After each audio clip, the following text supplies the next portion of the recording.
every television station, I called the News and Observer, I called everybody, and the reaction I got was about the police is, well, that's just what they do. Ain't it awful? Click. And I said, well, and they're thinking nobody cares. Nobody cares. So I said, they did it now, but they'll never do it again.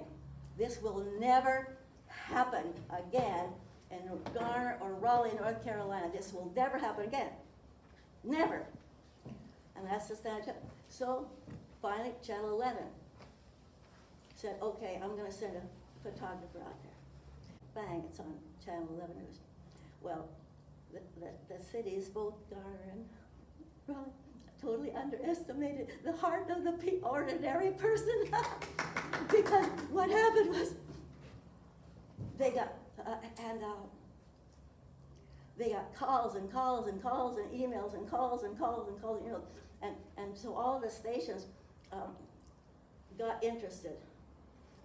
So Sunday morning, I take in the News and Observer, when everybody had the newspaper in those days, and my picture was on the front page, and article on the front page, and 2 more pages on the inside, full of pictures and story. God says, there's a verse about says, what's done in secret, I'm going to shout from the rooftops. Anybody read that verse in your Bible before? So God started shouting. So that was Sunday. Monday morning, I'm in Mayor Meeker's office, and I'm saying, Mayor Meeker, we can't have this. And then I left, we had a nice visit with him, and he gives me his private telephone number, and I have his cell phone, and he said, you call me. You have any more trouble, you call me. And he jumped on the boat. And then I took 2 of the guys where they had lost everything and burnt down their tent. They didn't even let them get a change of clothes. They didn't even let them get their shoes. They didn't even let them nothing when they chased them out of there. So we went to there and filed a formal, and they signed and filed a formal complaint against the police department. And then of course, since there had already been a big outcry, all the stations had to cover the case. And they tried to cover up the case by dragging it on and dragging it on. So everything they did was totally backwards and totally for us. God says, everything I do is for you and never against you. But remember, whenever anything happens, it's never against you. If you're doing the right thing, it's always going to work positively. You don't ever have to worry. And all kinds of churches started saying, well, we should be helping. What can we do? What can we do? So then pretty soon we had even more. We exploded another 800% or something. In 2013, before we had church, and this attack, and I wrote a thing that went viral called "Good Samaritans Under Attack." When they came against, they chased us out of. Police showed up one day, and the instigation to that was they had just gotten a big amount of money to make the city have look really good, and they had spent a lot of money on a downtown revitalization plan and blah blah blah blah, and part of that was, well, at the meetings was, how do we get rid of the riffraff and stuff like that, and how do we get rid of all this out of the city, and have this, because 3 major corporations were on the string at that particular time to move their national headquarters, international.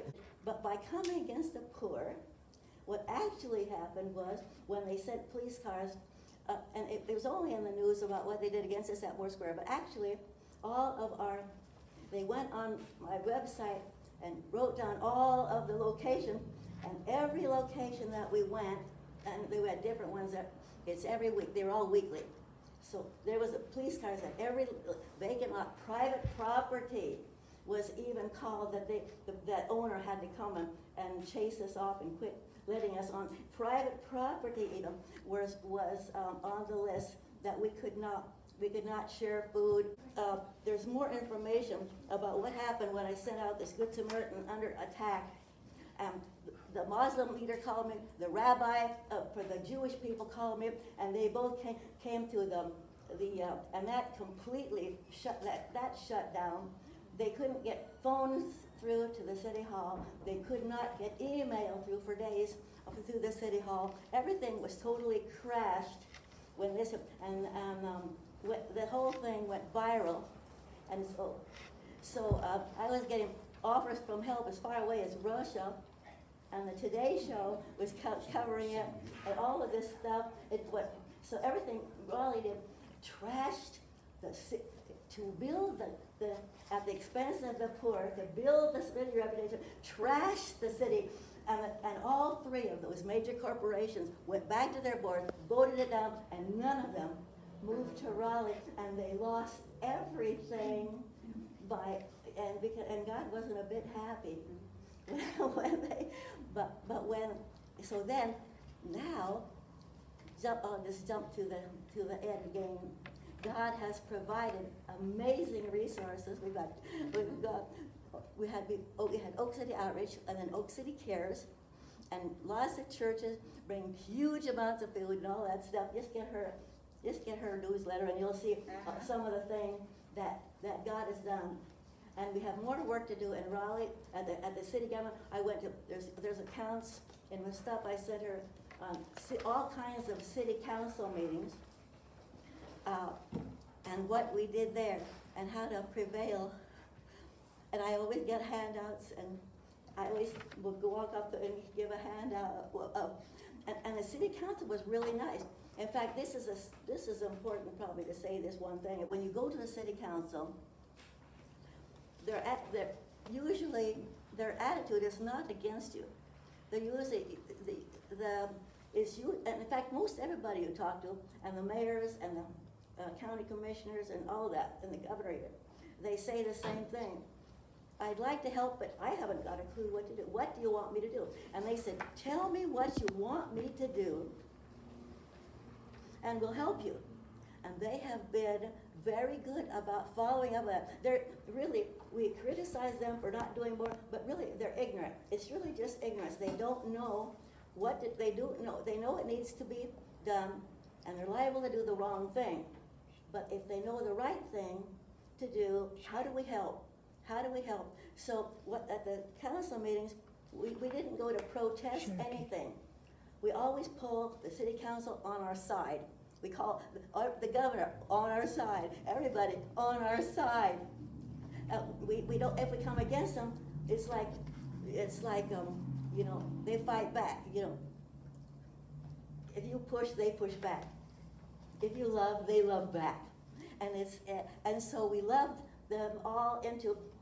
In fact, the first time when this police was happening, the chief of police, she was a lady, and she was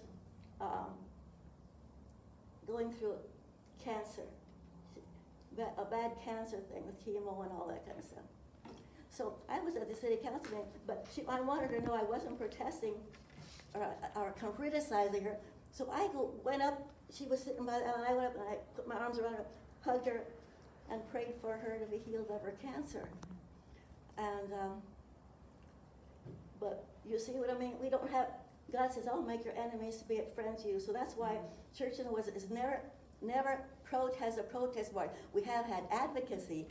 And God can make a tremendous difference with even one person and a very few people. And so you're so important. Thank you so much.